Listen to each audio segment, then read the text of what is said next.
que quieran recuperar, alguna cuestión a discutir. Primero dejo abierto para que ustedes se expresen.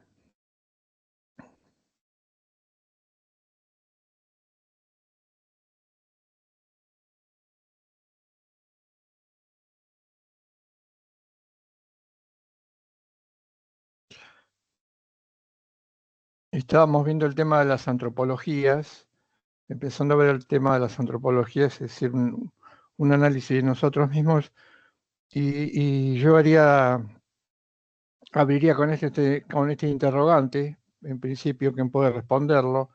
Si, ya que en su momento hablamos del derecho, cultura, productos culturales, ¿qué diríamos respecto de si los seres humanos somos productos culturales? ¿Qué responderían?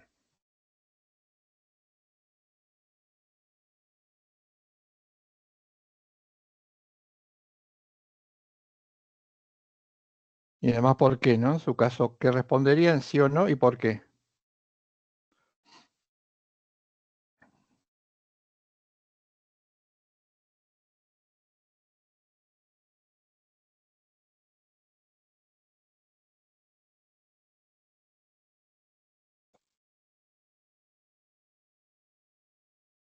Yo creo que se nos ve influidos por la cultura, pero no sé si somos un producto de la cultura, sino que es en gran parte algo que nos hace a nuestras preferencias y bueno, nos distingue también del resto de los seres humanos que, por ejemplo, son de otro estado, que son completamente diferentes.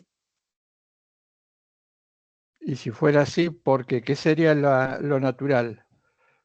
Si no sos un producto cultural, sos un producto natural.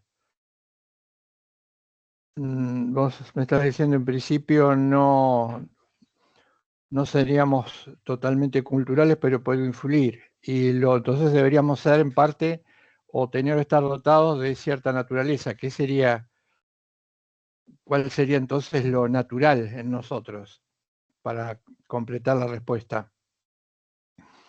Y después vemos, la analizamos, lo volvemos a analizar antes de seguir con el estudio del ser humano. Si no es completamente cultural, significa que es natural. ¿Qué sería lo natural? Y lo O, natural siento que podría ser lo que compartimos todos. No sé, las formas, la capacidad de pensar o con lo que nace el ser humano que se distingue de otros seres vivos. por Pero ejemplo, sí y esta, la capacidad de razonar o de pensar que por ahí los animales no lo pueden hacer. Eso sí es de la naturaleza, pero se ve influido a la vez por la cultura que constantemente cambia o es propia nuestra y distinta a la de otros, que sí nos caracteriza. está bien. Entonces, tu respuesta la podríamos ubicar de la siguiente manera. Estaríamos sosteniendo que hay algo que precede a nuestra actividad en el mundo, entendiendo por actividad en el mundo el intercambio, el desarrollo, costumbres, algo dijiste vos de eso, lo que sería conocido como culturalmente. Entonces estaríamos hablando de una esencia. Tal vez el término más actual o menos objetable sería decir que los seres humanos tenemos cierta esencia, que es la que estamos o vamos a tratar de descubrir o de pensar o de repensar. Y agregaría lo que vos pusiste como uno de los datos, pero no excluyente, uno más, después veremos si es el más importante. La historia de la filosofía hasta la modernidad se lo considera como el dato más importante del ser humano. Hoy ya está muy problematizado, muy cuestionado. El mundo, la vida ha demostrado que no lo es, pero que sí es un dato que en mayor medida tienen los seres humanos como la razón o la racionalidad. Pero no es lo más importante, ni es lo único, y además eh, marcadamente limitada. Y nos faltaría incorporar algunos datos más que los que vamos contando. Entonces tendríamos una esencia, como bien marcamos y dijiste, y una existencia. Desde el punto de vista antropológico, la pregunta que los seres humanos nos hacemos constantemente es cuál es el sentido de esa existencia. Si ustedes leyeron, seguramente lo han hecho, en esa introducción a la antropología que está subida en las cátedras, este pensador que se llama Joseph Jévert dice algo importante. Él dice, no es que con la antropología los seres humanos estemos indagando, investigando, inventando datos de la condición humana. Él dice, no, los problemas, la propia condición humana, se le presentan al ser humano en cada estadio de la historia. Sí, es su propia condición. La pregunta por el sentido de su propia existencia nos supera, no necesitamos formularnos, que nos la formulemos, o no es que empecemos a intentar comprenderla a partir de que teorizamos, especulamos, no. Esta idea de existencia, del sentido de la existencia, nos abraza de diferentes maneras desde el primer momento. Por supuesto, es cierto que le podemos reservarle, darle un lugar importante, podemos tratar de, en algunos casos, dejarla de lado, en otros hacer de cuenta que resultaría una pérdida de tiempo, pero no hay ser humano que en algún momento, por diferentes situaciones, ese autor Jévert, por ejemplo, habla de las situaciones límite. ¿Qué son las situaciones límite? Las situaciones límite son aquellas situaciones en las que se pone en juego toda la realidad del ser humano mismo. La más conocida, la que uno puede entender más rápidamente como situación límite, aunque hay muchas, es sobre todo, por supuesto, la muerte o, en este caso, dispara esa pregunta por el sentido de la existencia cuando los que mueren son personas a las que en vida hemos estado ligados muy directamente. Esta es una de las posibilidades, esa pregunta por el sentido, que después se refleja en uno mismo, ¿no? La muerte de personas o seres queridos, más allá de ser un problema en sí mismo, después se convierte en un problema cuando uno se piensa para adentro, deja de ser un problema del que ya no está para convertirse en mi problema, porque yo sigo estando. Y ahí aparece la pregunta por el sentido. Y en cuanto, bien, y en cuanto a la dimensión proyectiva, ¿alguna idea sobre qué significa la condición proyectiva del ser humano? ¿A qué nos referimos cuando hablamos del ser humano como un proyecto?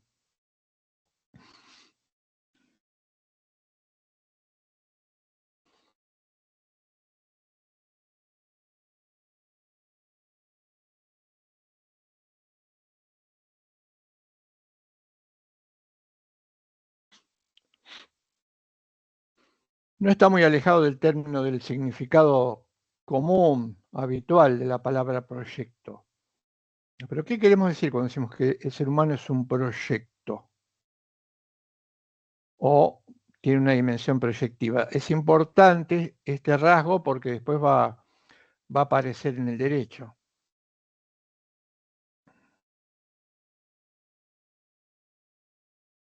Fijemos si podemos, pensémoslo para tratar de responder teniendo en cuenta estas dos magnitudes.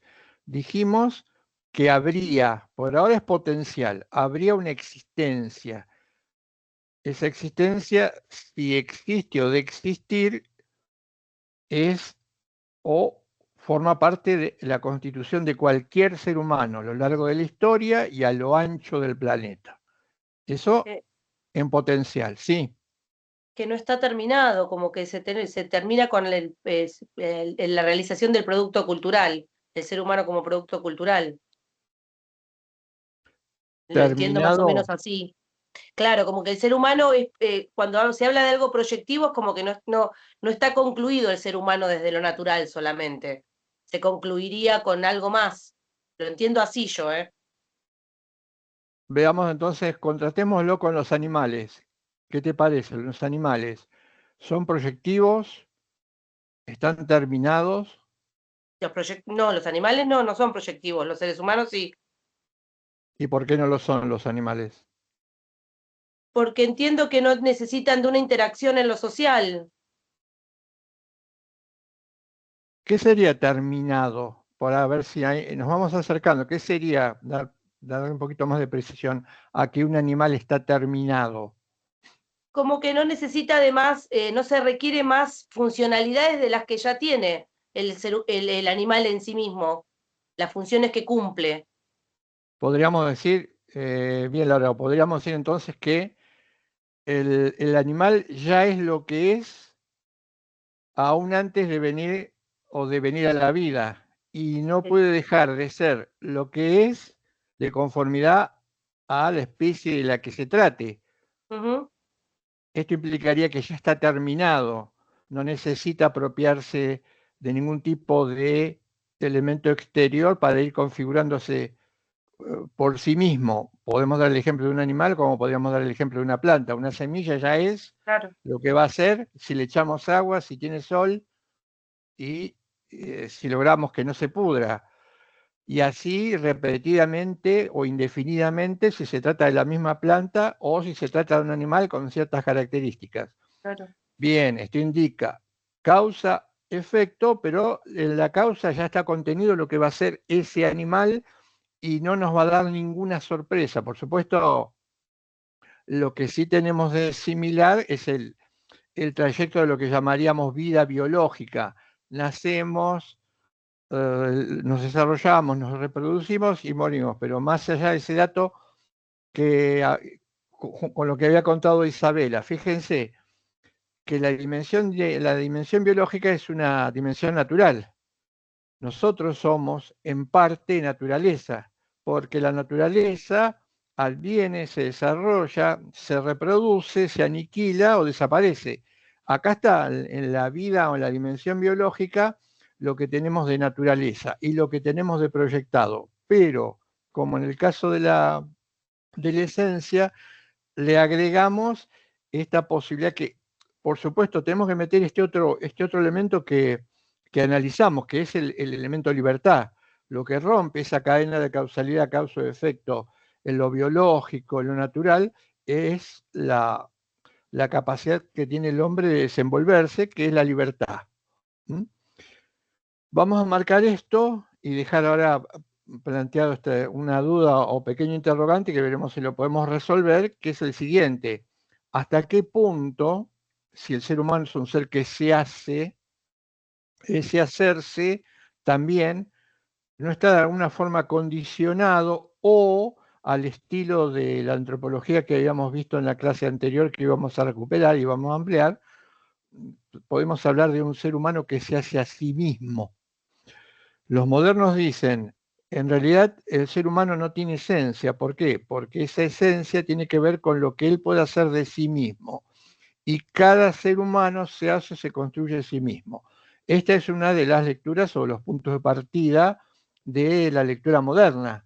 Y se ve en muchísimos lugares. Por ejemplo, hay una vieja consigna del Occidente, del origen de Occidente, cuando Occidente se convierte en el primer mundo, que destaca la idea de que el hombre es alguien que se hace a sí mismo. Hay una expresión en inglés, que no tengo, mi conocimiento de inglés son muy rudimentarios y mi pronunciación no es buena, pero hay una frase en inglés que aparece en películas donde dice el hombre que se hace a sí mismo. ¿Mm? Y tiene mucho prestigio esta idea del hombre hacia sí mismo porque cuando se nos pregunta, muchas veces lo que tratamos de marcar es que en nuestros logros, en nuestro desarrollo, en nuestro íter cotidiano, lo que hacemos y tenemos parecería que depende exclusivamente de uno mismo. Ahora es una idea falsa, pero es una idea muy internalizada. La cosmovisión neoliberal ha internalizado en nuestras cabezas de que es una virtud suponer que nos hacemos a nosotros mismos. Esto lo vamos a recuperar, insisto, completamente falsa. ¿Por qué completamente falsa? Simplemente como dato tendría mucho que exponer, pero va a depender de lo que ustedes requieran. Simplemente como dato, que no podemos dar ni dos pasos sin la presencia del otro. Lo ejemplifico con Descartes. ¿Se acuerdan de Descartes? Lo vimos en la clase anterior, hoy lo vamos a recuperar brevemente. Descartes es el que teoriza sobre el individualismo. ¿Cuál era la conclusión de Descartes? Había un proceso de destrucción de lo que supuestamente estaba establecido como conocimiento del ser humano y un proceso de reconstrucción. Él quería destruir todo lo que su propia razón no le indicara como correcto. ¿Cuál era el problema? ¿Por qué llegaba a esto?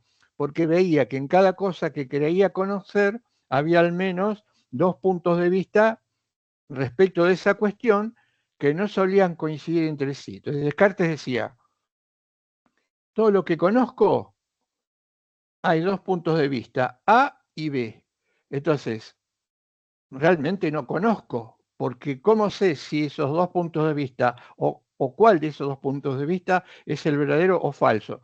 Si siempre aparece una antinomia. Entonces dice Descartes, ¿qué voy a hacer? Voy a eliminar todo aquello que tenga más de una opinión y me voy a quedar con aquello que sea indiscutible. Claro, destruye todo y llega un momento en que prácticamente se queda sin nada, porque todo conocimiento tiene posibilidad de entenderse de maneras diferentes. Pero hay algo que permanece, que no desaparece, que está siempre. Y dice, no puedo dudar de que dudo. En consecuencia, viene su famoso apotegma, pienso, dudo, luego existo. Esto se toma como pilar, como una especie de catecismo, o se va a tomar como una especie de catecismo del pensamiento moderno. Sin embargo, habría que revisar lo siguiente para entender que lo de Descartes es como una especie de truco en donde no se muestra desde dónde se parte y lo que no se muestra, lo que él no muestra en su punto de partida aparece como final de su argumentación. La presencia del otro, ¿pero en qué? En el lenguaje. En el lenguaje. El lenguaje, Descartes era un ser humano y por lo tanto no podía escapar esta lógica, que Descartes tenía, no era un lenguaje que había aparecido naturalmente, naturalísticamente inventado por él o surgido espontáneamente como puede surgir el cabello u otra cuestión en la estructura biológica o en la estructura humana. El lenguaje es el resultado de la interacción y donde no hay interacción no hay lenguaje. Y si no hay otro con que interactuar, el ser humano es pobrísimo en su desarrollo y en sus expresiones. Hay ejemplos, no sé si lo conté, pero hay ejemplos, puedo hacerlo más adelante, hay ejemplos de antropología cultural que demuestran claramente esto. Seres humanos que no tienen contacto con otros seres humanos no pueden adquirir el lenguaje. Y si uno no adquiere el lenguaje, no puede pensar, no puede razonar y queda reducido a algo que de ser humano podría tener exclusivamente el aspecto o la estructura física. Esto es lo que Descartes pasa por alto, digamos no de mala fe o diríamos no de mala fe, pero sí que oculta para llegar al razonamiento final de pienso luego existo. Sí, piensa luego existo previo a adquisición de conciencia y previo a adquisición de lenguaje por parte de los otros. Es decir, el razonamiento de Descartes en este punto es inválido. El lenguaje es un ejemplo fuertísimo de algo que nosotros vamos a tratar de defender y de sostener, que es que el otro está constantemente presente en cualquiera de actividad que realicemos y que además lo primero que adviene al mundo, con lo cual nosotros tomamos conocimiento, no somos nosotros mismos, sino es el que me confronta. El primer dato de la realidad en la vida de cualquier ser humano es la presencia del otro. Y a partir de la presencia del otro, esto lo vamos a desarrollar, ya lo dejo ahora, en esta o en la otra clase, ese primer dato que habla de la presencia del otro es el que nos va a permitir tomar conciencia de nosotros mismos. La autoconciencia es el resultado de haber confrontado previamente a tener conciencia a otro. La conciencia es intersubjetiva, se va conformando a partir de la realidad de aquellos que nos confrontan. Si esto no existiera, no tendríamos conciencia de nosotros mismos. Sí podríamos tener vida. Recuerden que la lectura colectivista o en el origen de la humanidad, o los primeros tiempos de la humanidad, los seres humanos vivían, se desarrollaban, pero la conciencia de sí mismo como yo, luego se convertiría en individuo, casi no existía. La realidad del sujeto era disolverse en un grupo de pertenencia. En la clase anterior estábamos revisando las antropologías, y yo había partido de un dato, siguiendo a Quandt, el autor de un libro muy interesante que está subido en parte, está completo, pero está subido en parte a los módulos del curso, que dice, Quandt dice, hay simplemente dos formas de reaccionar o de pararnos frente a la realidad. Ahora vamos a contar muy brevemente o repasar, no sé, el ejemplo que él da. Estas dos maneras, y no hay más, son, recordemos, una actitud de apertura ante el otro o una actitud de cierre ante el otro. Y Juan pone el ejemplo de la persona que conduce un automóvil. Él dice, una persona cuando conduce un automóvil entiende su situación, se sube al automóvil, maneja, y más allá de que no lo parezca, porque en realidad podría haber cierto automatismo en el comportamiento, pero no está completamente automatizado, mientras va manejando sin reflexionar, sin detenerse a pensar, va haciendo todo lo que el tráfico le requiere. Cualquiera de ustedes, si maneja, podrá percibirlo, darse cuenta de esto. Frenamos, doblamos, ponemos el luz guiño, aceleramos, y dice Juan, no nos podemos detener a cada rato y pensar qué es lo que tenemos que hacer en el auto, porque esto provocaría un accidente instantáneamente. Sin embargo, él dice, podemos llamar a esto una comprensión en acción. Hay un pensamiento o comprensión en acción. Cuanto más, incluso dice la persona que maneja, cuanto más está liberado el tráfico, hasta puede conversar o hablar con un acompañante. Todo dependerá de la situación. Esta comprensión en acción, dice él, nos va a revelar, si profundizamos un poco más, dos detalles. Que al manejar un automóvil, comprendiendo en acción lo que pasa, pero sin detenernos, como dije recién, a elaborar cada movimiento, ya dice él, podemos manejar desconociendo o imponiéndolos al otro o respetando al otro. Y él dice, esto puede tener que ver, en esto pueden haber muchos factores, como puede ser, dice, el propio temperamento, pero en realidad, aun cuando no nos demos cuenta, al manejar, somos respetuosos o no lo somos. Es decir, ya hay una actitud de apertura o una actitud de cierre, que podrá variar en principio, como digo, de acuerdo al temperamento, sentimientos, etcétera, pero ya está marcada cuando manejamos. Pero dice él, también hay un pensamiento reflexivo. Los seres humanos también pensamos y pensamos reflexivamente. Esto es lo que él también denomina, o puede llegar, o llama pensamiento teórico. ¿Cuál es la diferencia entre el pensamiento reflexivo y la comprensión en acción o pensamiento en acción? Dice Juan, lo siguiente, en el pensamiento reflexivo lo que hacemos es tomar distancia, separarnos del hecho concreto, de la situación presente. Tomamos distancia, nos alejamos, por eso la palabra reflexión. Reflexión significa espejar, reflejar algo, pero poniéndose por fuera de esa situación. Y en el ejemplo, ¿cómo funcionaría? Y Kant dice, en el ejemplo, un pensamiento reflexivo sería, después de un viaje en el que usamos más de media hora de tiempo, nosotros pensamos, o cada uno de nosotros podría haberse planteado, que teníamos que llegar o hacer ese viaje en 20 minutos. Supongamos que demoramos el pensamiento a distancia, ¿qué podría consistir? Y podría decir, realmente era importante llegar en 15 minutos y llegué en media hora. ¿Y por qué llegué en media hora?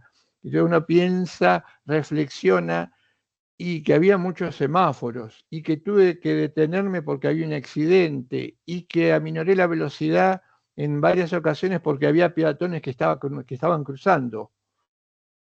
Pero me parece que lo importante fue no haber cometido ni haber generado ningún accidente, porque lo importante, más allá de mi objetivo puntual, son los otros, y no dañar a los otros, aunque en esto, entre comillas, perjudique mi llegada a el lugar al que tenía asignado.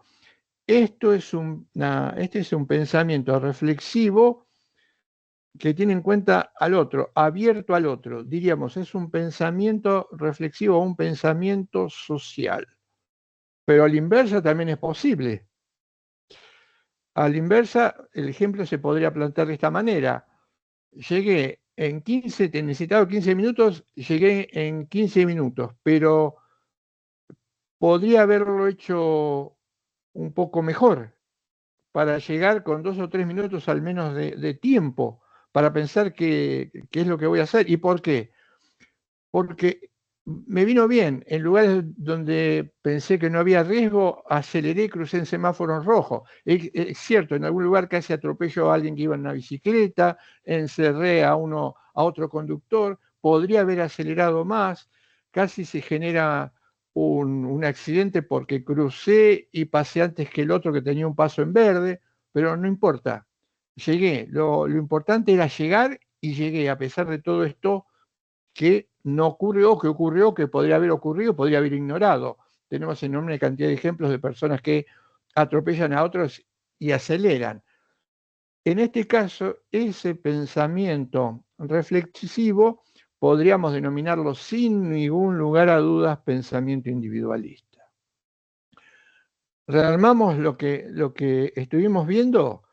Hay un pensamiento entonces reflexivo que también puede ser individualista o social, al igual que una comprensión en acción o un pensamiento en acción que puede ser individualista o social. Dice Kant, sin embargo, siendo esto cierto, uno, ¿qué tendría que pensar? En primer lugar, tendría que pensar, está bien, hay una diferencia entre los dos, pero los dos tendrían que armonizarse entre sí. ¿Qué implicaría que tendrían que armonizarse entre sí? Kant dice, y ojo que esto no suele ocurrir. Esto no suele ocurrir. A ver qué dice Kant y si tiene razón, o intuimos que tiene razón. Él dice, es muy probable que en algunos casos las personas piensen, discurran, teoricen de manera social. Por ejemplo, alguien al escribirse una determinada cuestión ponga, en cualquier género en el que uno pueda escribir, ponga que es fundamental la presencia de los demás. Pero en su comportamiento en acción no actúe como supuestamente y discursivamente dice o sostiene que debería ser la realidad con los demás. Esto es clarísimo. Se puede pensar reflexivamente de manera social y en los hechos comportarse de una manera absolutamente individualista. Y la inversa, dice Juan, y también tiene razón, es posible. Alguien que teorice de forma individual ante las cuestiones de la vida, por ejemplo, Descartes. Descartes era alguien que pensaba o reflexionaba de manera individualista ante las cuestiones de la vida. pero Descartes en los hechos, en la práctica concreta, vamos a ponerlo así, era solidario o podría llegar a ser solidario. ¿Qué revela esto? Y esto revela que no hay una armonía, que la mayoría de las veces no hay una armonía entre lo que uno cree que hace o dice que después no se revela o no se ve de esta manera en la realidad. Juan acierta. Y muchas veces, dice él, las personas o los seres humanos no son conscientes de esto. No nos damos cuenta, no nos damos cuenta de este desfasaje entre nuestra actitud de apertura y nuestra actitud de cierre. Cuando a continuación, y ahora voy a ingresar en uno de los ejemplos que había quedado pendiente, Juan dice, la modernidad fue una era marcadamente individualista, y lo sigue siendo, más allá de que hoy hay algunas diferencias respecto de los comienzos de la modernidad, él se refiere a que había muchos pensadores en diferentes planos, en diferentes niveles de la realidad que en algunos casos no se conocían, no se habían leído, por así decirlo, pero que tenían una manera de teorizar o de reflexionar que los emparejaba. Y esta manera de pensar o de pensar reflexivamente o teorizar era un modo, una manera individualista. Por eso Juan pone como ejemplos, en el caso del pensamiento filosófico, el analizado Descartes, aquí hicimos una referencia a la clase anterior, desde el punto de vista religioso aparece las reformas y los movimientos protestantes, en donde lo individual o la idea de individuo era fuertemente enfatizada. Me voy a detener brevemente en esto porque es importante. Según cánones tradicionales, el vínculo religioso o la religiosidad era algo que se experimentaba comunitariamente, o el vínculo de esa comunidad creyente era lo más fuerte en cuanto a lo religioso. Incluso en algunas lecturas, como por ejemplo mucho más en la cultura judía que la cristiana, la vinculación con Dios principia primero, para llegar a lo segundo, es la presencia de los demás, es la presencia del otro. En el cristianismo también, esto es muy fuerte, porque marca como nexo para llegar a Dios previamente la presencia del otro. ¿Qué hace la reforma protestante, el protestantismo y las diferentes patologías que a partir de ahí se originan con la religión católica o cristiana? Ven lo religioso como una cuestión individual de fe. Y entonces el vínculo entre la persona y Dios, vamos a ponerlo en términos religiosos y no filosóficos, sino sería absoluto, es una relación exclusivamente, hasta yo diría, mental, y es lo que se denomina fe. La presencia de los demás, secundaria. El vínculo es directo. Y ese vínculo directo, a partir de la reforma, se produce o se canaliza a través de la oración. La conclusión sería, la manera en cómo cada uno de nosotros se vincula con Dios es una manera intimista, individual o individualista, a partir del rezo individual y a partir de la fe, que sería un vínculo entre el sujeto y Dios. Y acá voy a poner un ejemplo de lo que marcaba Juan como desarmonía, ¿no? Desarmonía entre lo que uno supone, cree, piensa y lo que uno hace. Hay un dicho, no sé si famoso, por ahí ustedes hay una diferencia en algunos casos marcada, generacional, no hayan escuchado, pero pueden habérselos transmitido. Y es una frase o un refrán, como muchos refranes populares, que condensa una verdad muy profunda. Es el de a Dios rogando y con el mazo dando. Esto implica la creencia en que uno puede tener cualquier actitud con los demás, pero después se mete en un lugar en silencio, junta las manos, reza y se supone que esto implica una vinculación con Dios.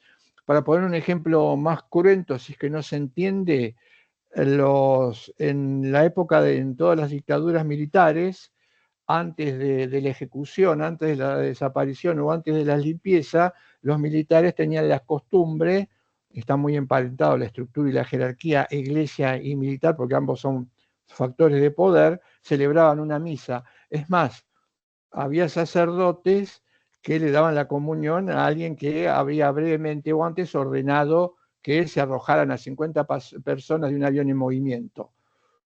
No creo que no tengo mucho más que decir, para que vean un ejemplo muy fuerte de desarmonía. Pero en los hechos concretos, por ejemplo, y como deformación, es suponer que el vínculo religioso se tiene respecto también de una imagen. Es el fetichismo en lo religioso. El fetichismo en lo religioso implica que me olvido de todo lo que significa el vínculo con Dios, nos olvidamos de todo lo que significa el vínculo con Dios y lo condensamos en una imagen, en un dibujito, en una fotito o en una pinturita. Eso es lo que se llama fetichización de lo religioso. La pregunta, una de las primeras preguntas que le hace el pueblo de Israel a Dios es que lo quieren ver cara a cara. Con esto cierro mi argumentación religiosa. Podría ir más lejos, pero ahora estamos hablando de filosofía. Y le dicen, ¿qué es lo que quieres? Le dice al pueblo. Y dice, queremos ver tu cara, queremos que nos muestres tu rostro. Y Dios dice, no, mi rostro no se los voy a mostrar, porque lo que van a hacer inmediatamente es convertir ese rostro en una imagen. Y después se van a olvidar de mí, del vínculo, y van a apoyar todo en esa imagen, lo que podríamos llamar una estampita. Desde una sociología de lo religioso, esto nos pasa muy frecuentemente. Otro de los ejemplos en el individualismo es el individualismo a nivel educativo, al que hizo mención Marín en la clase anterior de Rousseau. La síntesis era, Rousseau había escrito una novela que se supone era como una especie de guía práctica para las generaciones, para las personas que estaban o las personas que estaban por venir, o como un modelo educativo. Y eso era mantener a la persona aislada hasta determinada edad, 18, 19, 20 años. ¿Por qué? La idea de que se podía formar solo, estudiando, leyendo. El libro de cabecera el nombre del libro de cabecera ya es sintomático. Era Robinson Crusoe, que era el ejemplo de una persona que sobrevivía solo en una isla hasta que llegaba lo que luego convertiría en un ayudante. No, estar solo, y entonces cuando uno salía afuera a la sociedad ya estaba lo suficientemente munido, protegido, para no dejarse ganar por el entorno. Pero esto no era algo que podía certificarse, ocurría sí o sí. Por eso Rousseau decía que naturalmente el ser humano es bueno, pero lo que lo corrompe es su contacto con la sociedad. También aparece en la modernidad, y ya mucho más cerca y mucho más absorbido por nosotros, por la sociedad occidental, la idea de otro individualista en lo político. Hablamos de Locke, ahora hablamos de Hobbes y otros afines que dicen que el hombre es el lobo de su semejante, que es naturalmente malo. Bueno, estas disputas, estas dos cuestiones en lisa, sabemos que hoy no se sostienen desde el punto de vista de los argumentos filosóficos y antropológicos. Sin embargo, es muy difícil desbaratarla. ¿Por qué? Porque es parte de la cosmovisión que vamos a ver ahora, es parte de la cosmovisión liberal o neoliberal, la idea de ver al mundo desde estas lecturas, por ejemplo, en la que el hombre es naturalmente malo, negativo. Y dejo, que no pude contarlo, y me parece muy interesante, para el final, otro de los ejemplos que Kuan da. Tal vez este sea el más fuerte, el más intenso y el más peligroso. que es el individualismo en lo económico. ¿Por qué? Porque dice Kant, es cierto que a partir del siglo XIX, XVIII, XX y XXI, lo económico se fue convirtiendo en el eje de la vida de la humanidad, del planeta, de las culturas. Precisamente, si lo económico se infiltra en todas las dimensiones de lo humano, lo hace necesariamente, potencialmente peligroso, o si quieren, potencialmente delicado. Y va a analizar o analiza el fundador, entrecomillado, de lo que sería el liberalismo y luego el denominado neoliberalismo económico, que fue Adam Smith, autor de varias obras, y sobre estas obras se construyó, sobre esta lectura económica individualista, se construyó todo el pensamiento que hoy conocemos como pensamiento neoliberal. Algunos dicen, y creo que tienen razón, que a contrario de lo que parece o parecería, el neoliberalismo no triunfó en lo económico.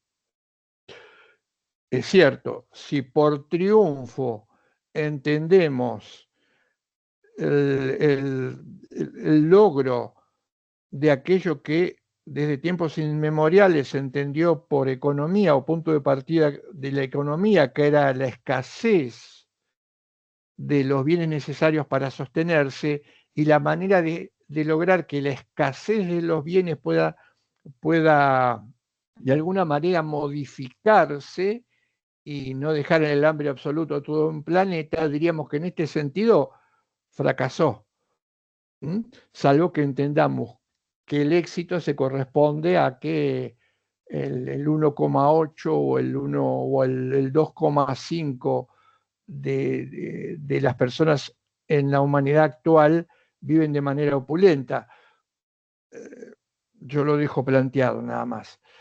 Desde el punto de vista antropológico sí triunfó el neoliberalismo. ¿Qué significa decir que desde el punto antropológico triunfó?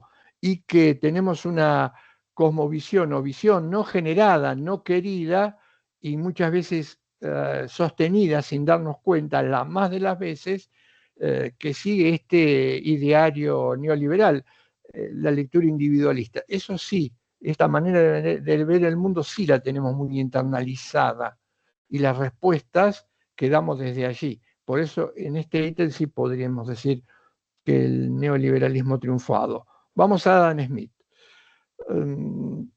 Adam Smith vive en una época en donde se están produciendo cambios. Por ejemplo, se estaba pasando de una sociedad, la sociedad feudal todavía resistía, pero se estaba quebrando en sus estructuras y estaba dando paso a un nuevo movimiento, ya no la estructura feudal clásica, rígida, conocida, de señor feudal y siervo, sino estaba apareciendo un movimiento, una manera de interactuar que va a tener que ver con lo que se llama en ese momento, lo que se llamó la aparición de los mercaderes y la posibilidad de comerciar, de que se generan el comercio allende las fronteras de cada una de las zonas en las que se vivía, más allá de los dominios del señor feudal, y esto va a generar lo que luego llamaríamos, hoy podemos llamar, la aparición de los comerciantes. En ese momento, en esa época, aparece y escribe Adam Smith. ¿Y qué nos dice sobre el ser humano? De una manera breve vamos a contarlo. Él dice, si bien es cierto, es importante en el sostenimiento del mundo la división del trabajo, no es lo más importante, dice Adam Smith. La división del trabajo es el resultado posterior o la consecuencia de algo más básico, de un punto de partida, de un dato más básico. Y este dato más básico es, según Adam Smith, presente en todas las culturas, el intercambio de bienes entre los seres humanos. Él dice, lo primordial, lo primero que se ve a lo largo de toda la historia es que los seres humanos intercambian bienes entre sí. Después va a venir la división del trabajo, pero eso es un momento segundo, no es lo primero. Lo primero es ese intercambio de bienes. Y él dice, ¿puedo llegar a perfilar la condición humana analizando este intercambio de bienes?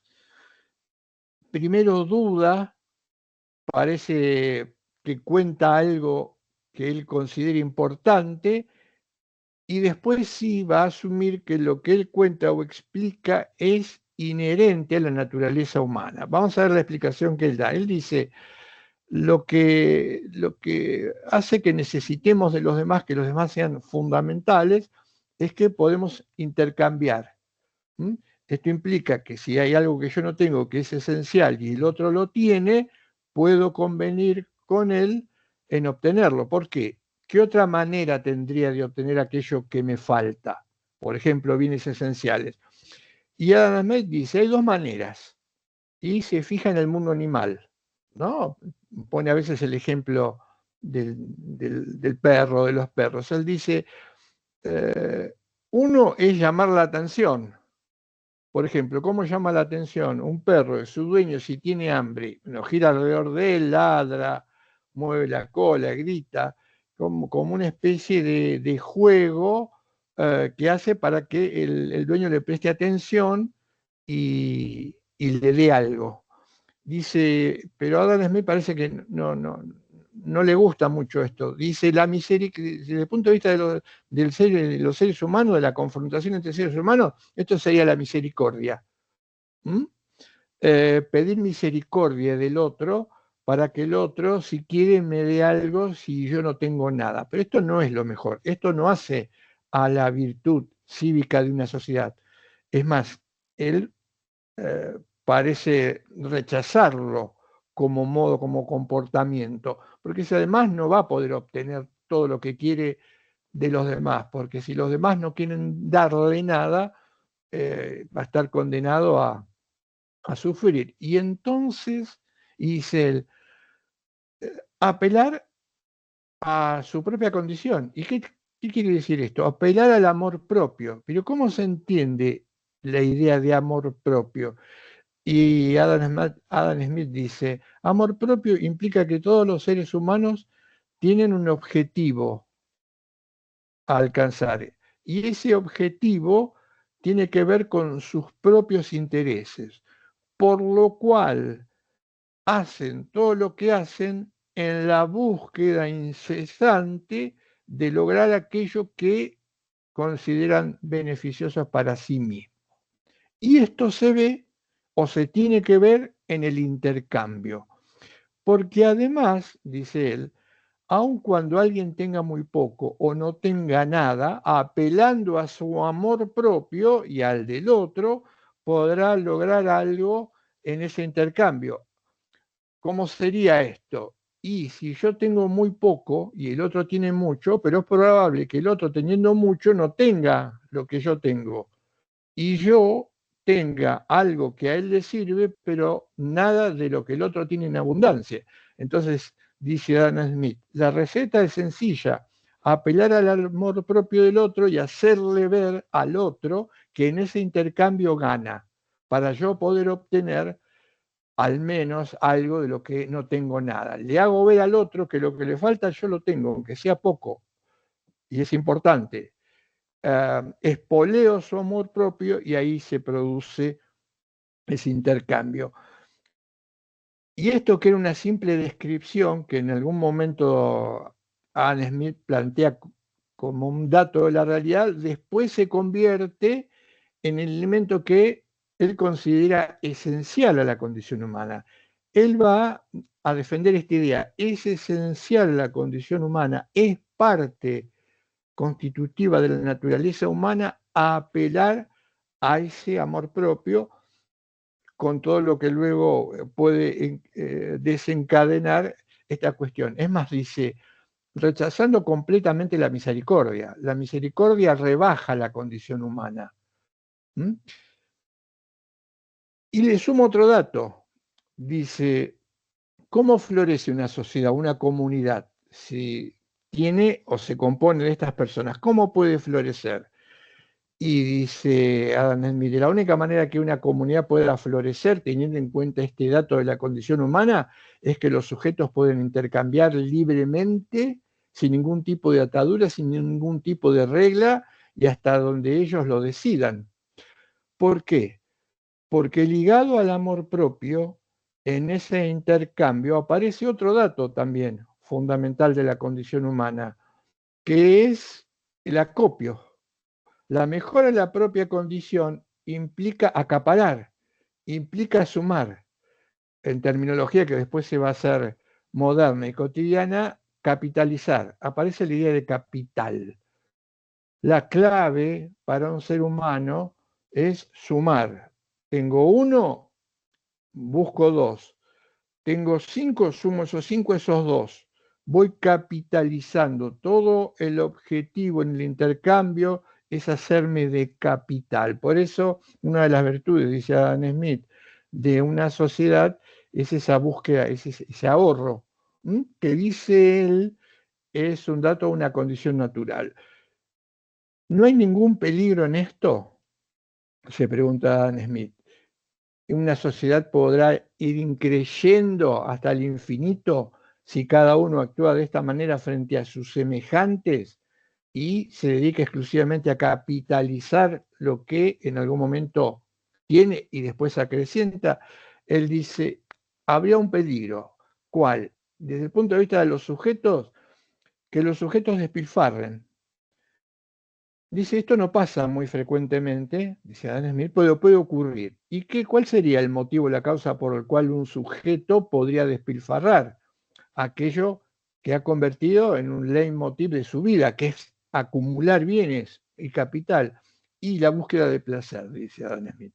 Ahí o en esas situaciones el ser humano puede derrochar, pero esto no ocurre muy seguido y se le puede poner un freno. Por eso dice Adam Smith que una o tal vez la mayor desgracia que le podría acaecer a una persona, a un ser humano con estas características, o lo que le ocurre al ser humano con estas características, es la bancarrota. El desprestigio más grande es perder los bienes o el capital que él tiene.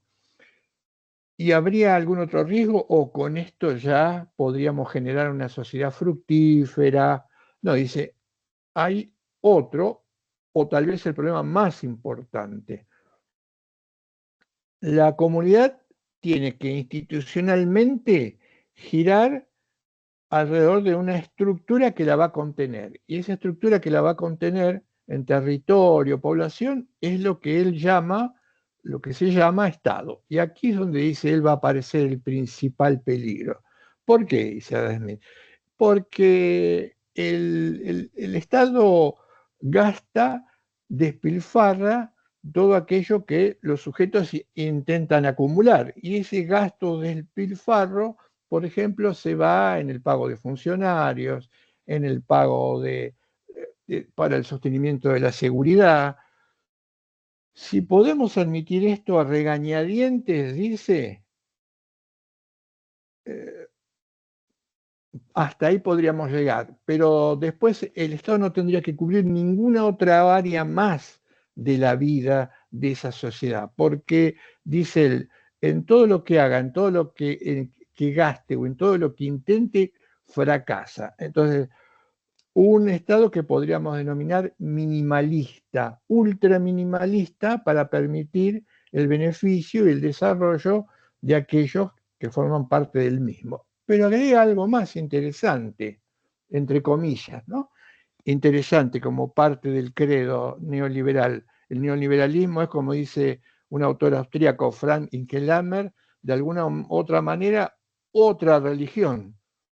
Una religión diferente, más allá de que los modernos, y a partir de esto viene todo este movimiento, consideren haber terminado con lo religioso, que es un escollo. De alguna manera el capitalismo reemplaza a Dios por otro Dios que es el dinero. Irónicamente, esto, dicen que Lammer se muestra así. y como toda religiosidad o como todo fenómeno religioso o el fenómeno religioso occidental exige sacrificios. El neoliberalismo es una religión que también exige sacrificios. Nosotros, por supuesto, ubicados en esta parte del mundo, lo sabemos mucho mejor que otros. Vuelvo entonces al argumento.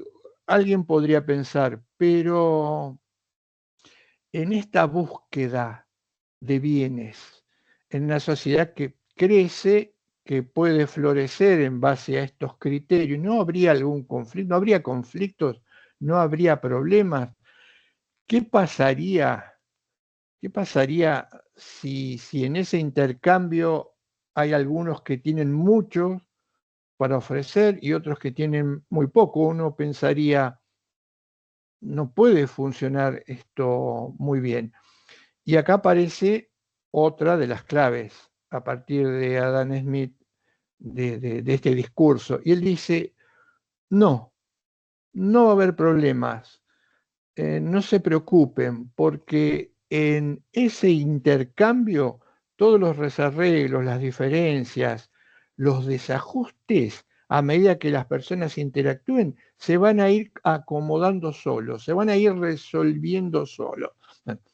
Ya saben ustedes, aparece la famosa ideología de la mano invisible. Aparece esa creación maestra de Adam Smith, ese invento maestro de Adam Smith, que es la mano invisible. La mano invisible es algo que está, por eso fíjense que más allá de que los modernos intentan desterrar todo aquello que tenga que ver con lo religioso, a cada paso incorporan elementos religiosos, ¿no? En lo religioso diríamos, la gracia de Dios puede sostener en algunas circunstancias algo que los humanos no podrían arreglar. Dice Adam Smith, esa mano invisible, no se preocupe, va a acomodar todo lo que pasa y va a evitar los riesgos. Y además aparece otra cuestión, que es la del goteo. Dice, el goteo implica que aun cuando haya algunos que tengan muchísimo más que otros, los otros que tienen poco o nada no deben desesperar, porque en algún momento esa riqueza va a gotear hacia abajo y va a alcanzar a todos aquellos que no tienen nada.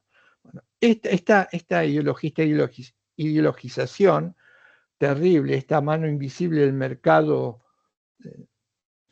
que a pesar de, yo diría así, siquiera haciendo un juego, ya que los modernos estaban muy apegados a científicamente considerar que nada era real si no se podía obtener una prueba de ello, pesarlo, medirlo. Diría, hasta el momento nadie le ha podido sacar una foto, una mano invisible del mercado, ¿no? Para jugar un poco con esta idea. No hay fotos de esa mano invisible, no se sabe dónde está. Y la idea del goteo parece que la estructura del mundo en el que vivimos está muy bien construida porque nunca hemos visto gotear nada hacia abajo. Este ideario se convierte en un ideario individualista porque, dice Adam Smith, todos estos datos que yo acabo de contar del ser humano son datos que hacen a su condición o a su propia estructura. De esta idea va a venir o va a aparecer en economía la teoría del Homo economicus. La teoría del Homo economicus se apoya o se basa en estos lineamientos de Adam Smith. Es la construcción analítica de un sujeto que se supone tiene como único rasgo, como rasgo sobresaliente o fundamental, el moverse exclusivamente en la búsqueda o en la satisfacción de sus propios intereses. Esta, como les decía, esta es una cuestión interesante, es una cuestión teórica importante, pero mucho más allá de ser una cuestión interesante, de debate teórico importante, arrastra un problema que todavía no se ha podido superar, y que es la enorme crisis que ha generado desde siglos hacia acá al constituirse como el modus vivendi o el modus operandi de las grandes, como les decía hoy, de las grandes potencias. Es decir, han instalado como ideario, como visión, como marco categoriales de comprensión en el mundo y esta parte, sobre todo de Occidente, es esta manera sesgada de ver o de entender la realidad y, por supuesto, de creer que en la búsqueda de nuestros propios objetivos solo nos tenemos, y eso alcanza y sobra, a nosotros mismos. Esta atmósfera es diría, el derecho queda muy chico para poder interactuar ante este modo de gerenciamiento del mundo. No significa que quisiéramos, no es que estoy tratando de disminuir al derecho, pero los desafíos que un modo de plasmar el mundo ofrece este sistema económico, que ya no es el de Adam Smith, es muchísimo más salvaje que el que intuía Adam Smith. Las dificultades del corset con el que cuenta el derecho son difíciles de superar. Pero yo les digo algo, que ya se los dije en varias clases: si no tenemos en cuenta el contexto, y este contexto, el derecho simplemente, o será simplemente como una especie de juego de naipes o de cartas completamente inofensivo. Lo estudiemos como lo estudiamos, lo aprendamos como lo aprendamos, para resolver estas cuestiones que son cruciales. Pero el problema es más grande. Veremos si es posible desmontarlo o qué es lo que tenemos que todavía aprender o entender para desmontarlo. Si no, sería como una especie de juego ilusorio. Pensamos que estamos haciendo algo con el derecho y en realidad no estamos haciendo absolutamente nada, o no podemos hacer absolutamente nada. La clave acá va a estar en la imagen del hombre. El otro día recordaba, cuando estábamos repasando el individualismo, el colectivismo a su manera es también tan terrible como el individualismo.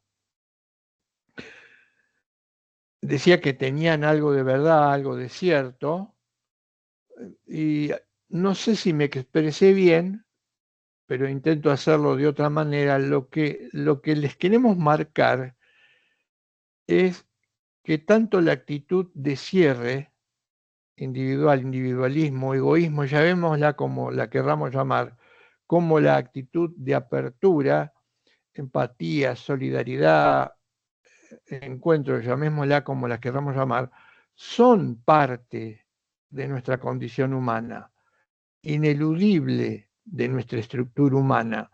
La cuestión es determinar, primero, si lo que nos importa es nuestro propio desarrollo y el desarrollo de nuestros congéneres. Las dos no pueden ser lo mismo. No puede haber un análisis meramente neutral de estas dos. Alguna de estas dos tiene que conformar lo que nosotros llamamos esencia de la condición humana. No pueden serlo las dos, ni las dos al mismo tiempo. La cuestión es argumentar en un sentido o el otro. Todo lo que hablamos del individualismo, toda la idea individualista juega todas sus cartas a que la esencia del ser humano es esta, es la de ser individual, es la de ser individuo. No hay ninguna duda que somos individuos, pero insisto, somos muchísimo más que meramente individuos, como tampoco no hay ninguna duda que respiramos grupalidad, que vinimos al mundo dentro de un grupo y nos vamos al mundo formando parte de un grupo. Pero esto tampoco tiene que ver con nuestra propia condición humana. Somos muchísimo más que parte de un todo. Lo interesante, lo importante es encontrar aquella condición humana que no sea ni uno ni la otra. El riesgo, el problema es que todavía hay vestigios del pensamiento totalizante y colectivismo. Todavía está presente en Occidente y lo vemos en nuestros comportamientos, en nuestras frases, en nuestros eslóganes, está presente. Y mucho más está presente la lectura individualista. Pero ¿no hay alguna diferencia respecto al individualismo descarnado y salvaje que surge hace 2 o 3 siglos y hoy? Diría que sí, que hay alguna diferencia y que en parte esa diferencia es alentadora, que es un resurgimiento de la dimensión social, del pensamiento social. Pero cuidado, este resurgimiento del pensamiento social, de la socialidad, se tiene que trasladar, se tiene que convertir en hechos. Si no, nos va a pasar o nos puede pasar, y a veces nos pasa, caer en el error que marca Kant. En lo discursivo somos espectacularmente sociales. En la realidad, en la práctica cotidiana, en la actividad concreta, en el intercambio, en la búsqueda de objetivos, estamos casi totalmente permeados por lo individual. Y remarco otra cuestión, no voy a dejar de insistir sobre esta cuestión, sin darnos cuenta. El problema es que no nos damos cuenta. En la primera clase dije que uno de los ítems a trabajar o cuestiones a tener en cuenta para que el derecho sea posible, el derecho en su sentido más profundo sea posible, es entender hasta qué punto somos víctimas. Que todos somos víctimas, pero claro, en ese juego en el que todos somos víctimas, hay víctimas de un calado muy enorme y otros de menor importancia, pero de alguna u otra manera compartimos esta condición. Hasta que no nos demos cuenta que somos víctimas y hasta qué punto lo somos, va a ser muy difícil desmontar, aún con la ayuda del derecho, estas cuestiones que hacen al desarrollo humano. Y dije, muchas veces las víctimas que padecen lo mismo que padecemos nosotros, cuando requerimos su colaboración, nos la niegan. ¿Por qué nos la niegan? Siendo los dos víctimas de la misma cuestión, porque no la perciben. O porque no son tan víctimas como nosotros, piensan que el problema es nuestro y no de ellos. Sintetizando, esto se ve muy claro en las mujeres, en el colectivo mujer, clarísimo. Las víctimas hoy tal vez no sean o lo sigan siendo de alguna manera los varones, pero fundamentalmente lo son las propias mujeres. Y el tema del género y de los sesgos, esto se ve muchísimo, pero habría otros ejemplos. Lo marco porque es muy fuerte. Vuelvo entonces, quería cerrar esta primera idea sobre el individualismo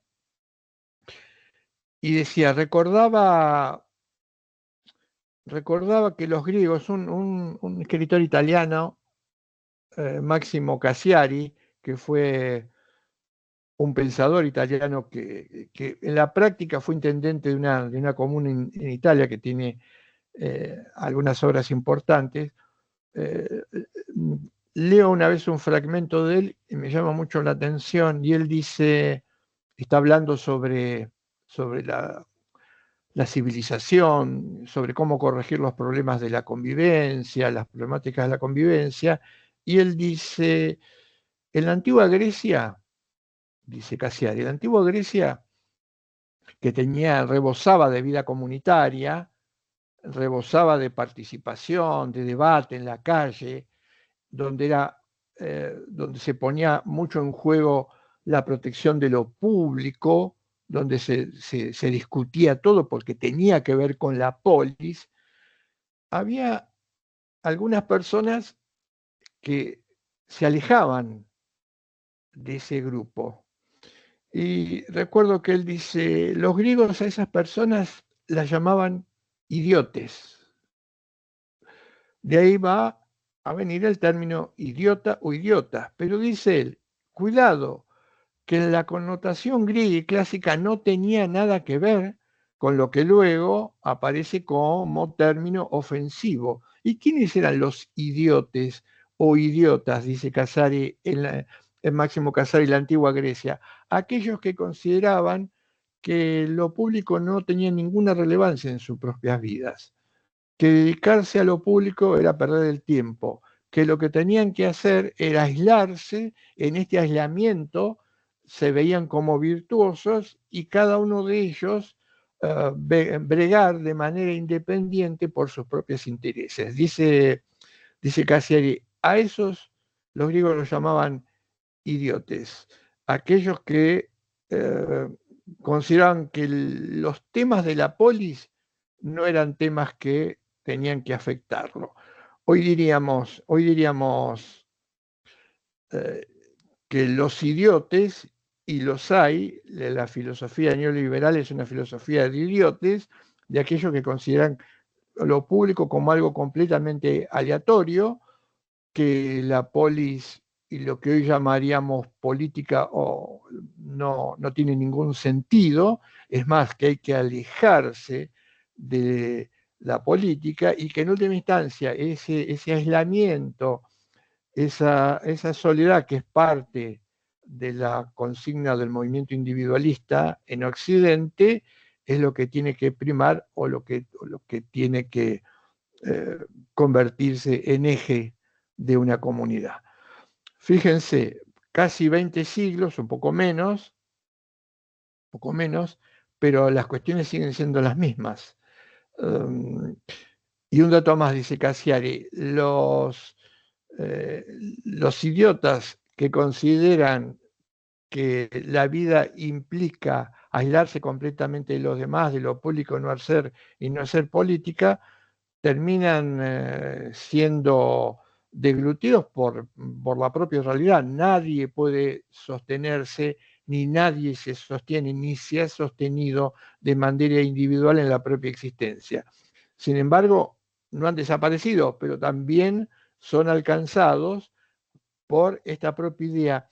Inkelammer, que era ese autor que yo les comenté hoy, tiene, y que habla también de estas cuestiones, tiene una imagen hermosa, porque es difícil plasmar una realidad, un concepto, una categoría de análisis como lo hace él, en imágenes que si quiere son gráficas, cuadros, o hasta podría ser un video. Y él dice, en el momento actual,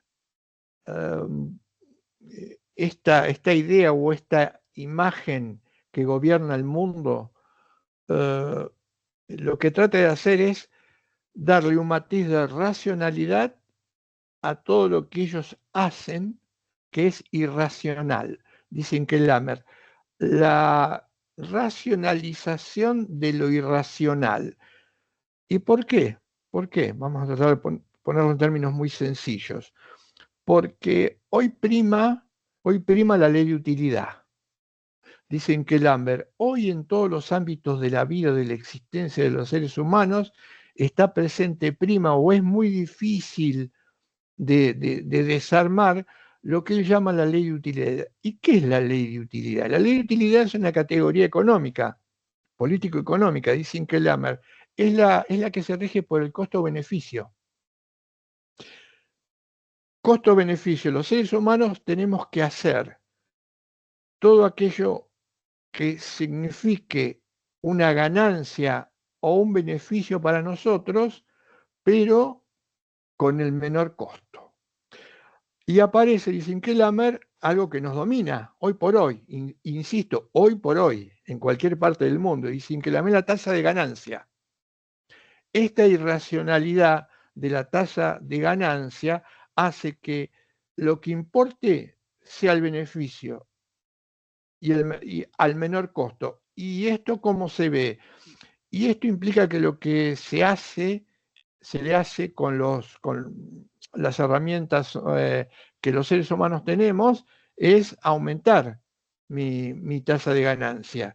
Y por ejemplo, un ejemplo de aumento desenfrenado de la tasa de ganancia en algún momento fue el precio de la madera o el valor de la madera, entre otras cosas, y por eso la destrucción de todas las especies, de casi todas las especies en el Amazonas, para la tasa de ganancia de alguien. El eliminar todos los árboles, ¿para qué? Para ganar. ¿Y el costo cuál sería? No importa el costo. Si la tasa de ganancia aumenta, no importa que a partir de allí los fenómenos naturales no sean controlables, sean mucho más violentos, las lluvias permanentes que generan inundaciones, etcétera. La lista es muy grande y la conocemos y la sufrimos, etcétera, etcétera, etcétera. Y la imagen gráfica, que era lo que yo le apuntaba, entendiendo esta era la idea de base que sostienen Kellerman, es la siguiente. Dice, ¿cómo será tan irracional la búsqueda de la tasa de ganancia que yo veo, dice Kellerman, que en algún momento el mundo es o se va a convertir en una especie de árbol? La imagen que él utiliza es la tala indiscriminada de árboles para la propia ganancia. Un ser humano con tasa de ganancia exuberante subido a la cima del árbol, el árbol con casi ninguna rama, una rama solamente, que hace que todavía el árbol no se desmorone. ¿Y qué hace este ser humano que está como una especie de, agarrando como una especie de salvavidas antes de hundirse? Está agarrado, sí, fuertemente al árbol, que está por caer y provocarle la muerte. Pero ¿qué está haciendo? Está en esa rama con una mano agarrándose de la misma y con otra usando una sierra para cortar la rama que le queda. Impresionante el ejemplo que da en Kellerman, pero a veces muy cerca de convertirse en una realidad. Es tan irracional que no abandona la tasa de ganancia y quiere cortar el último árbol que lo sostiene con vida en el planeta. Por eso es fundamental entender lo antropológico. El problema que nosotros tenemos es que heredamos un derecho generado en un momento donde hizo eclosión el individualismo. Nosotros importamos un derecho creado, elaborado con una matriz individualista, sobre una matriz individualista, es decir, sobre una imagen del hombre que nosotros consideramos completamente equivocada o completamente errónea. Y de ahí surgieron todos aquellos derechos entrecomillados que luego tuvieron que ser confrontadas con la situación social. Por ejemplo, el derecho de propiedad. Veamos el derecho de propiedad. El derecho de propiedad es un derecho que los modernos consideraron como un derecho absoluto y de tal manera lo volcaron en los textos, a tal punto que el derecho de propiedad se consideraba como un bastión innegociable del individuo que se lo convirtió en absoluto. Por eso en algún momento los seres humanos estaban protegidos por el derecho en cuanto a su propiedad, pudiendo disponer de ella de la manera que quisiesen, inclusive destruirla, anularla, dejarla, tirarla, pero que no la tomara otro. Es famosísimo, lo deben haber estudiado ustedes, es famosísimo el caso del francés de aquella persona que tenía enorme cantidad de hectáreas totalmente improductivas y que en algún momento, era la época de los inventos de aviación o aéreos, alguien había inventado el globo y lo que hizo este buen señor, porque veía amenazado, él pensaba que estaban amenazadas esas hectáreas que eran improductivas, lo que hizo fue instalar lo que sería como una especie de antena. En realidad no era de antena, era un palo, podríamos llamarlo de metal, de muchísimos metros de altura, que finalizaba con una punta, y lo que hacía era el globo, los globos que pasaban por ahí impactaban y explotaban. Y este buen señor decía, yo hago en mi propiedad lo que me da la gana, inclusive poner este palo, y la responsabilidad no es mía. Mi propiedad es absoluta, yo puedo poner un palo de 10, 20, 40, 70 metros y que los globos revienten y no tenga ninguna consecuencia. No, esta absolutez de la propiedad privada tuvo que ser morigerada. ¿Cuándo es morigerada? Cuando aparecen los movimientos, si se quiere, un poco de contrarreforma. Es la propia Iglesia la que dice, no hay propiedad absoluta. La propiedad, si se tiene como un dato, porque acá está flotando la idea, acá está la idea que va a tomar, que toma y que después se exacerba Adam Smith. Acá está flotando esta idea. Dice, la propiedad social tiene que tener un uso y en ese uso esto implica que no puede ser absoluto.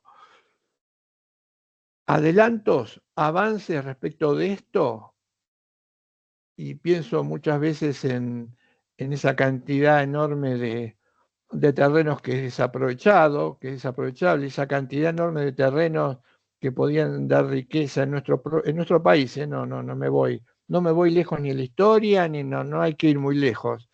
Y en algunas provincias, en nuestro país, en donde enorme cantidad de tierras han sido vendidas a inversores extranjeros que arman hasta como una especie de propia ciudad, ¿no? Esa paradoja de que uno está viviendo en un país en donde en determinado lugar no puede pasar las tranqueras porque hay seguridad, porque hay guardias armados, porque alguien que vino de afuera te compró y nosotros le cedimos o le regalamos o se lo vendimos a 2 pesos.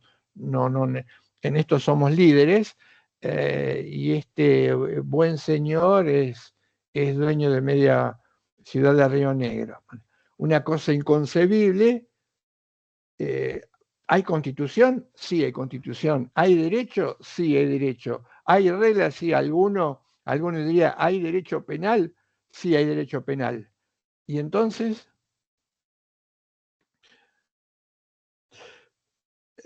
la cuestión está en el derecho y está en la cosmovisión que nosotros mismos tenemos de nosotros mismos. Fanon, fíjense qué interesante, no sé si lo voy a encontrar acá. Sí, hay una frase, Frantz Fanon fue un escritor africano que sufrió como muchos y que seguimos y siguen sufriendo el predominio, la presión del primer mundo sobre el segundo o tercer mundo, que somos nosotros, ¿no? Y Frantz Fanon escribe lo siguiente. Él dice, en su libro Los condenados de la tierra, él dice, y ya que estamos hablando de este punto fundamental que tiene que ver con nuestra condición humana y con la antropología, él dice, no nos convertimos en lo que somos, sino mediante la negación íntima y radical, radical es de raíz fuerte, íntima y radical, de lo que han hecho de nosotros. Si nosotros tenemos todos los seres humanos, todas las culturas, también en la actualidad, tenemos un desafío, pero este desafío está multiplicado. Porque primero, para recuperar o intentar acceder a nuestra condición humana, que es lo adelanto, diríamos, nuestra condición humana es la de ser personas, es de realizarnos como personas. Y la cuestión fundamental, en la que también está interesado el derecho, es cómo nos convertimos en persona. Uno de los pensadores dialógicos que vamos a empezar a ver, Martin Buber, dice, la idea de la conversión en persona tiene que ver con la realización, cómo nos realizamos, cómo devenimos nosotros mismos. Y Buber va a decir, lo vamos a contar con detalle, que el realizarnos como personas, saliendo de la dimensión totalizante de la dimensión egológica o colectivismo-individualismo, es devenir nosotros mismos. Pero en este devenir nosotros mismos, la piedra de toque y fundamental es el otro. Dice Fanon, negar íntima y radicalmente lo que han hecho de nosotros. ¿Esto qué quiere decir? ¿Qué han hecho de nosotros? Y en principio han hecho de nosotros sujetos dependientes, sujetos colonizados, no nos alegremos mucho, pero sí tenemos que alegrarnos en parte, aunque no nos alegremos mucho. Rompimos la colonización o la colonia territorial, la colonización mental todavía no la rompimos, no está rota, nos falta mucho. Y sí hicimos una cuestión importante, que es rompimos la colonia territorial, la colonización territorial, aunque de tanto en tanto nos visitan. ¿Se acuerdan de, sí, lo han estudiado, todos los hemos estudiado, España, Inglaterra y los virreyes? ¿Qué hacía? ¿Qué hacía España e Inglaterra? Mandaba de tanto en tanto a las colonias un virrey que venía a visitarnos, recuerdo Sobremonte, que veía cómo andaban las cosas, nos alentaba un poco, se fijaba de que no nos saliéramos del monte y se volvía, ¿no? Es increíble el hiperrealismo, pero todavía a veces nos siguen visitando virreyes. Bueno, la colonización mental es un trabajo arduo que todavía no hemos conseguido, no hemos podido desenmascarar. Y esa colonización mental explicaría, no soy monocausalista, pero explicaría el porqué de un ejemplo tan bochornoso y tan aberrante metido en nuestro propio país, de que alguien, un extranjero, una corporación extranjera, sea dueño de media provincia. Solo lo puede explicar el colonialismo mental, esto. Es una tarea difícil. Y el derecho, la frase "mi libertad empieza donde termina la libertad del otro", que tanto se repite, es una frase individualista, marcadamente individualista, porque mi libertad no empieza ni termina donde empieza y termina la libertad del otro. En todo caso, la dimensión de la libertad, que es dialógica o dialogal, tendrá que ser explicada y ser fundamentada. Esto es una lectura individualista. ¿Por qué? Porque el individualismo confunde, este dato me parece importante, por lo menos para plantearlo, se puede discutir, se puede objetar. Confunden la libertad con la libertad de movimiento o con la capacidad de movimiento. Y la capacidad de movimiento la tienen los perros. Por ejemplo, si nosotros tenemos encerrado un perro de gran porte en un monoambiente, no se puede mover más que en 2 o 3 metros al cuadrado. ¿Qué hace cuando ese animal es llevado a una plaza y le sacamos o lo llevamos o le sacamos la correa? ¿Qué hace? Sale en todas direcciones, porque el animal instintivamente está preso dentro de 4 paredes. Cuando lo llevan a la plaza, le sacan la correa, sale en cualquier dirección. La pregunta sería, ¿esto es libertad? ¿A esto podemos llamar libertad de movimiento? ¿Capacidad de movimiento? Los individualistas confunden en el perro, en el animal, la capacidad de movimiento y lo llaman libertad de movimiento. Pero eso está al nivel de los animales. Y hoy dijimos que estamos un poquito por arriba de los animales. A eso llaman ellos libertad, o creen que es la libertad, que es la capacidad de ir en cualquier dirección. Por eso también esa capacidad de ir en cualquier dirección implica no compromiso. La actitud de apertura hacia el otro implica comprometernos muchas veces, o comprometernos a secas con los otros. El individualismo sostiene un eslogan, que esto se ve muy bien en los medios, en la digitalización de los medios, en el intento de sostener una ideología de dominación que hoy persiste culturalmente hablando. Muchos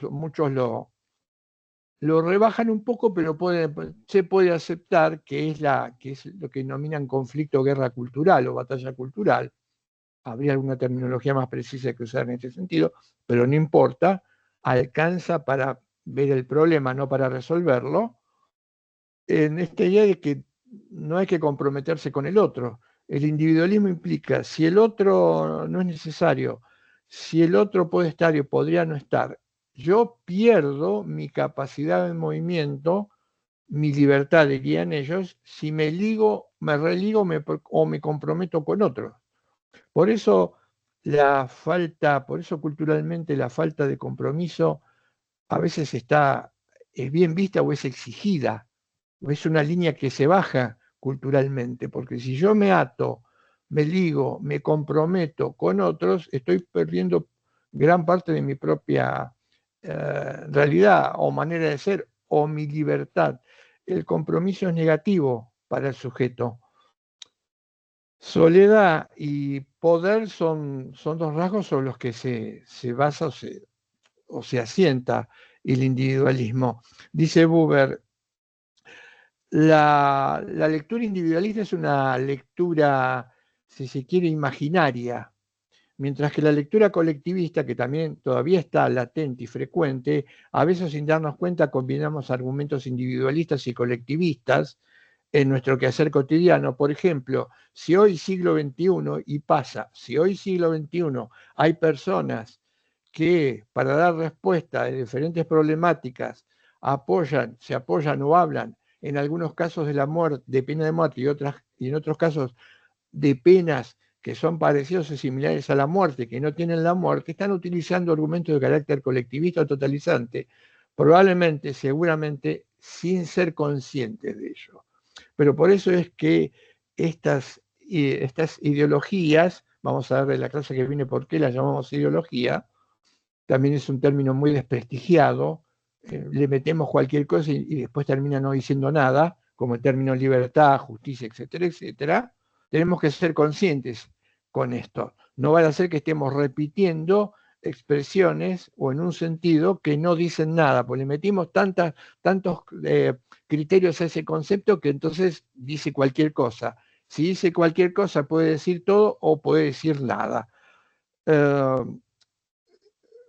Tener mucho cuidado con la terminología que utilizamos, porque si no, seguramente vamos a caer en una postura o una lectura ideológica. Les decía, soledad y poder. ¿Por qué imaginario? Imaginario porque dice Buber, tengo que hacer un esfuerzo enorme para imaginar que aquello que tiene que ver con una carencia muy profunda, lo puedo convertir en una virtud. Tengo que tener mucha imaginación. No es cierto, es cierto. Cuando uno tiene una carencia muy profunda, un defecto o una falta muy profunda, una esencia muy profunda, hay que tener una gran imaginación para suponer que eso, a pesar de lo que me afecte, yo lo puedo convertir en algo importante, en algo valioso. Dice Buber, esa imaginación termina el día en que me confronto y descubro que no puedo alcanzar aquello que yo quiero alcanzar si no es a través o mediante el otro. ¿Qué es lo que hace la lectura individualista que permea estructuralmente el mundo en el que vivimos todavía? ¿Qué es lo que hace? Quiere convertir ese problema, esa falta que no es debida a uno mismo, en algo virtuoso. ¿Pero para qué? ¿Por qué? Genera necesidades, pero genera objetos para satisfacer esas necesidades. Pero esos objetos que genera para satisfacer esas necesidades se generan, pero para que no duren mucho tiempo. ¿Por qué? Porque si las necesidades que son artificiales fueran reales y los objetos que se generaran para cubrirlas fueran permanentes, en algún momento no sentiríamos más necesidades, ni necesidad de consumir aquello que se inventó para satisfacer esas necesidades artificiales. Entonces tienen que durar poco. ¿Por qué? Porque la lógica dice, si duran poco, entonces la tendencia es consumirla, seguir consumiendo más. Hoy ¿qué tiene esto? Y esto tiene, no sé, se me ocurre, porque me llama mucho la atención, ¿no? La otra vez me llama mucho la atención una persona que vivía cambiando un celular. Y de pronto, ¿por qué cambias permanente, más allá de que podía cambiarlo, ¿no? ¿Por qué cambias tanto el celular? ¿Qué tiene de diferente? Entonces, había como una explicación media alambicada, pero esta persona lo que me quería decir era que podía sacar un píxel más de diferencia con una foto. Y yo decía, cambiar, desesperación por cambiar un celular, porque el que tenía hace 2 años cubría 10 píxeles y el de hoy cubre 12. Me llama la atención. Claro, es el ejemplo que puedo traer a colación de esto que estoy contando ahora. Generar para que la rueda se haga infinita, pero en esa rueda que se hace infinita, no todos acceden a comprar aquello que mañana se tiene que cambiar y que es urgente, que es una cuestión de vida o muerte, de estatus, de imagen, todo aquello que baja de la impronta individualista. Porque hay muchos que no pueden hacerlo. ¿Y qué pasa cuando no se puede adquirir aquellos objetos que el propio sistema dice que son esenciales, no artificiales, fundamentales para vivir, para tener éxito, para ser alguien? ¿Qué pasa? Y se frustran, la frustración.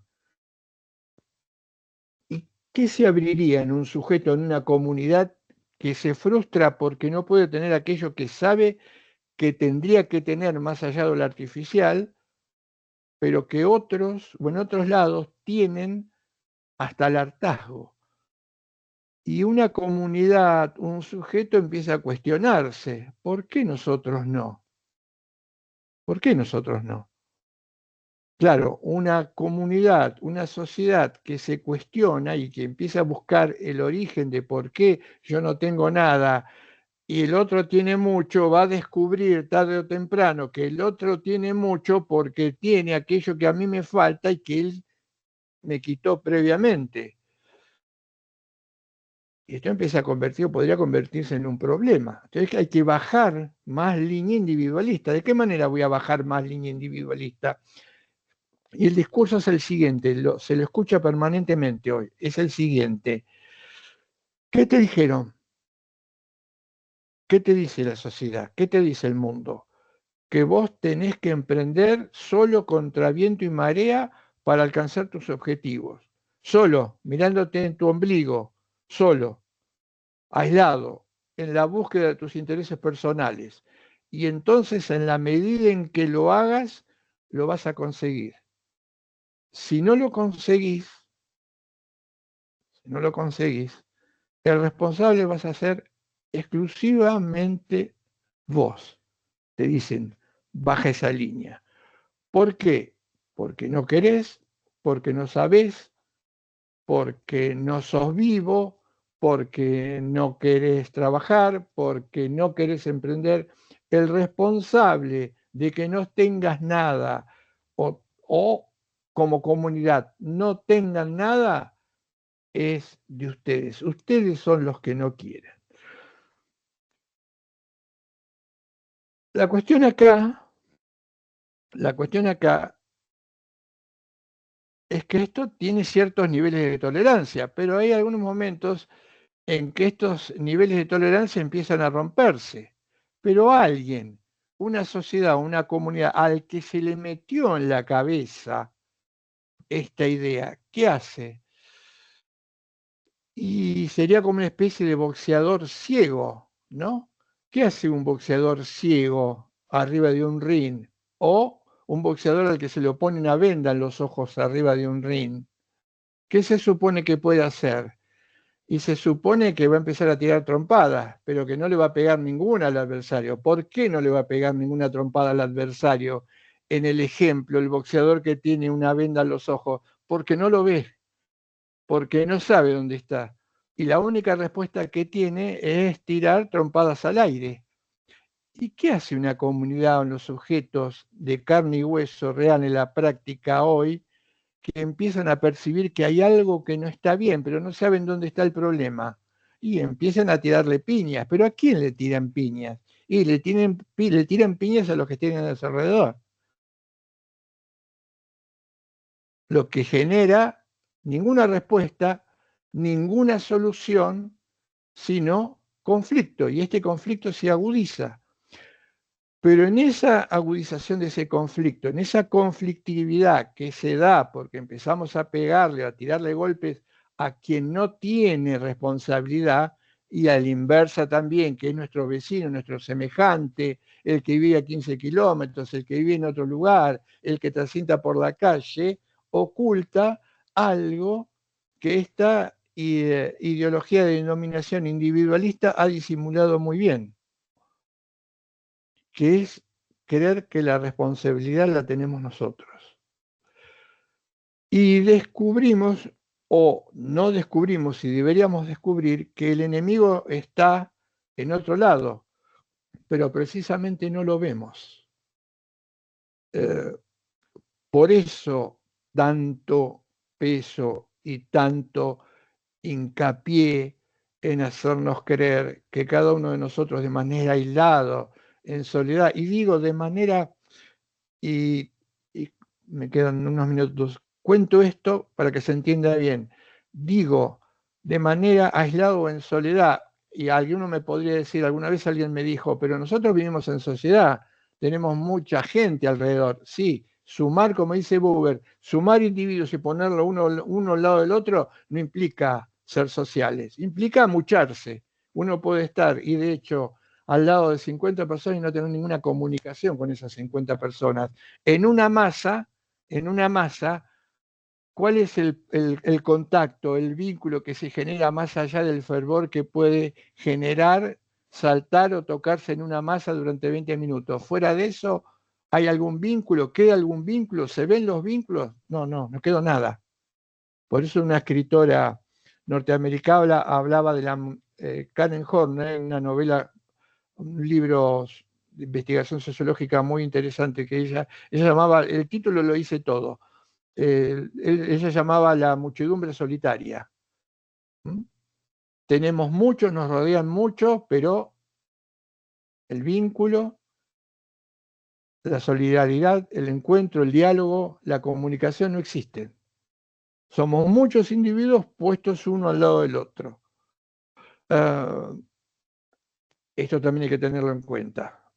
Por eso, en ese aislamiento y en esa soledad, aun cuando convivamos con muchos o nos rocemos con muchos durante el día, el problema, el factor o la causa de nuestra frustración individual, parcial o personal, parcial o total, como comunidad individual, parcial o total, no tiene respuesta. No puede tener respuesta. Pero esto no es porque estamos fallados, no es porque somos vagos, no es porque nacimos de este lado del mundo, no es porque somos morochos, no es porque no copiamos a los civilizados, no es porque somos bárbaros, no es porque no aprendimos cuando un ilustre prócer en la escuela nos decía civilización o barbarie. Todo esto todavía está presente, lamentablemente, en los cimientos, en los flujos de sociedades como las nuestras. El enclave que tenemos para cuestionar, discutir esta, es alguna referencia a lo social.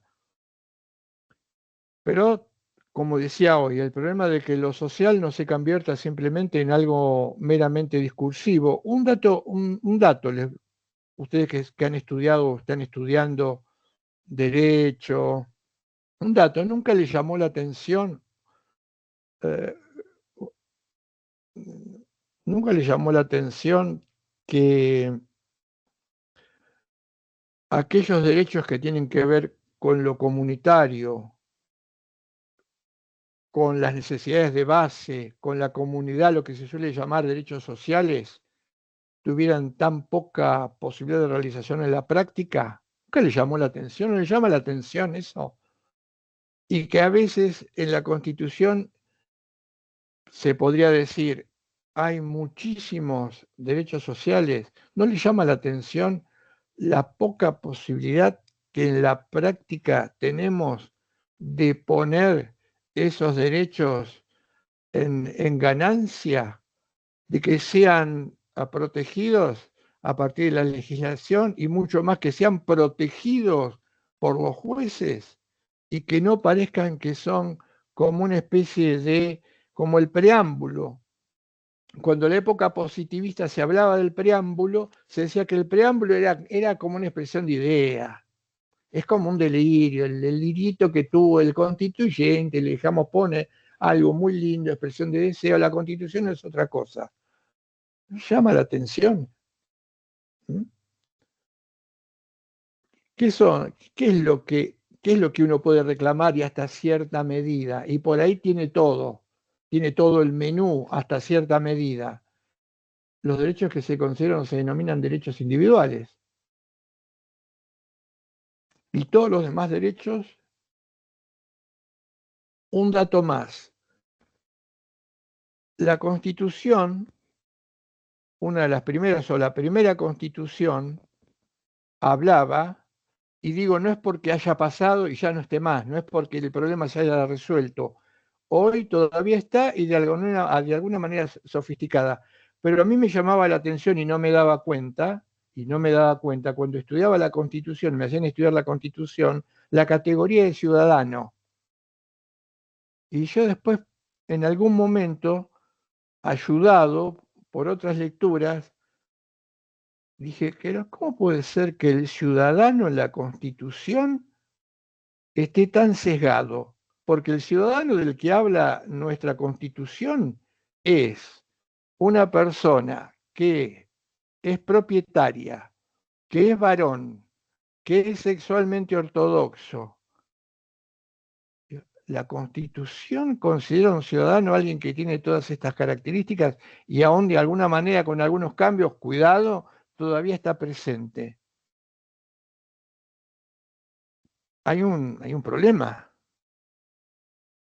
Repetir, la Constitución, resguardo de los ciudadanos, pero ¿y si yo no soy ortodoxo sexualmente hablando? ¿Y si soy mujer o niño? ¿Y si soy pobre? ¿Y si no tengo propiedad? Cuestiones interesantes que todavía están presentes en estos textos. ¿Vamos a seguir manejándonos con estos textos de manera indefinida? ¿Vamos a seguir con estos textos que no reflejan verdaderamente lo que tendrían que reflejar como derecho? Con este dato cierro. En la propia Constitución, que es un calco del derecho escrito importado del primer mundo, un calco de la Constitución de los Estados Unidos. Hay un trabajo impresionante de un sociólogo y filósofo del derecho argentino que se llama Roberto Gargalera, impresionante, en donde desmonta la supuesta presunta originalidad de nuestros textos primigenios jurídicos, diciendo, entre otras cosas, mostrando lo que son. La Constitución es una copia de la Constitución de Estados Unidos. Y hay una diferencia abismal entre Estados Unidos y Argentina culturalmente hablando. ¿Cómo es posible esto? Bueno, en la Constitución, como dato importante e integrante de la misma, está el estado de sitio. Uno pensaría, ¿cómo es posible que en la Constitución aparezca, después lo vamos a ver, una figura completamente contraria al derecho, que es el estado de sitio, que es el ejemplo más concreto de despliegue de poder y de ilimitación y de ruptura de las garantías, esté metido dentro de la Constitución? En algún momento habría que pensarlo y repensarlo a esto. Sería como el caballo de Troya. El caballo de Troya era un caballo que habían metido los troyanos a consecuencia o en negociación con los griegos, pero precisamente ese caballo de Troya contenía un ejército que dentro del castillo destruyó prácticamente todo lo que se le cruzaba. Nosotros tenemos un caballo de Troya, por ejemplo, en la Constitución. ¿Cómo seguimos teniendo ese caballo de Troya? Que cuando entra en acción elimina, deja en suspenso, retasea completamente textos de estas características como el derecho. Bien. Espero haber sido lo suficientemente explícito para que entiendan o para que comprendan que es nuestro objetivo, la importancia que tiene lo antropológico en el estudio del derecho. Si esto no se estudia, como yo no lo estudié, ni mi generación no lo estudió, la comprensión del derecho que podemos tener y que yo tuve es cualquier cosa menos derecho. La realidad pasa factura, porque el derecho no es un entretenimiento. El derecho es una garantía para que una comunidad y todos sus integrantes puedan vivir dignamente. Por eso le prestamos tanta atención a la imagen del hombre. Vamos a empezar a ver, recuperemos algunas cuestiones, vamos a empezar de a poco a analizar nuestra postura, que es la